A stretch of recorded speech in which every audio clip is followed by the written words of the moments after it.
Hello YouTube, my name is Dante Vargas Hall and you're watching All Things Sports, the show where I talk about anything and everything that has to do with the world of sports. But before we get into it guys, as you can see, I did remove the spectacles. I was not feeling the look, it looked a little creepy, I'm not gonna lie. There's a little glare, couldn't really see my eyes. I didn't like it. So I decided to go with the contacts, but yeah, let's get into it. Kicking it off today guys, I'm not sure if you've heard, but Derek Jeter is in fact retiring at the end of the season. You're welcome. As a result, he played his last game in Yankee Stadium last night and capped it off brilliantly by slapping a game-winning RBI single into right field during his final at-bat. It seems to be scripted perfectly as the Yankees blew a save opportunity, which allowed Jeter to come to the plate in the bottom of the ninth with one out, a runner on second, and display exactly why they call him the captain. However, even with all of the brilliance last night was not the last game of the New York Yankees season, as they still have a 3-game series against the Boston Red Sox, which sparked a debate of whether or not Jeter should play in this series. And if he does, whether or not he should play DH or whether or not he should play shortstop. Personally, I believe Jeter should play. I don't see why he wouldn't, since he'll probably be showered with a beautiful ovation by the Boston Red Sox fans, and it just seems appropriate for the Sox to be able to bid him a last proper adieu. He doesn't owe it to the Red Sox fans or anything like that, but Fenway, outside of New York of course, is the best arena for him to close his career and play his true finale. As for whether or not he should play shortstop, he's a born shortstop. You can't play Derek Jeter and not play him at short. Oh, you can, but you know what I'm saying. Just imagine Derek Jeter having hit his last career grand slam in the top of the 8th and getting subbed out in the bottom of the 8th to an absolutely just riveting standing ovation by the Boston Red Sox fans.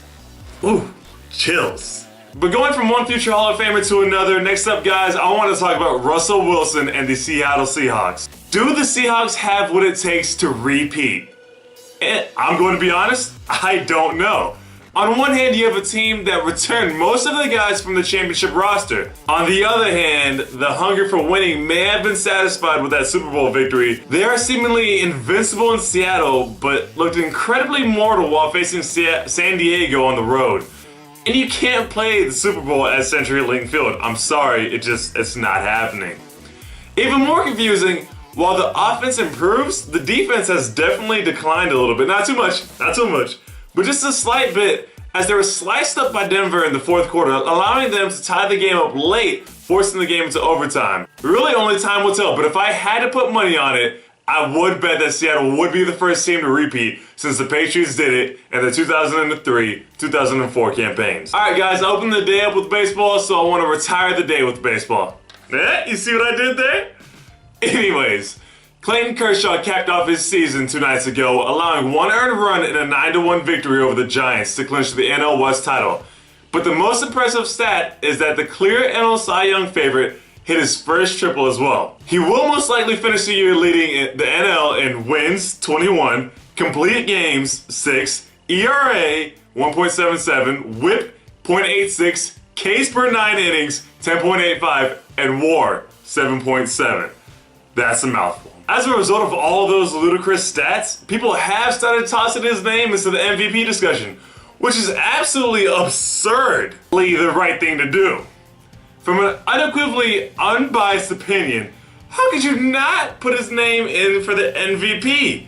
Sure, he only played 27 games, but he only lost 3 of those games, and his WAR is better than any field player in the NL. This is potentially the most dominant season that any player in the history of baseball has ever completed. So it would be absolutely unjust to rob him of that MVP award strictly based on the fact that he's a pitcher. And besides, no one else other than Giancarlo Stanton could really be considered for the award.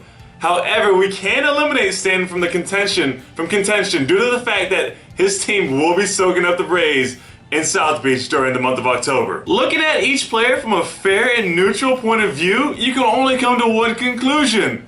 That's Clayton Kershaw, NL 2014 MVP. There's my lanyard. I've been looking for this all day. What?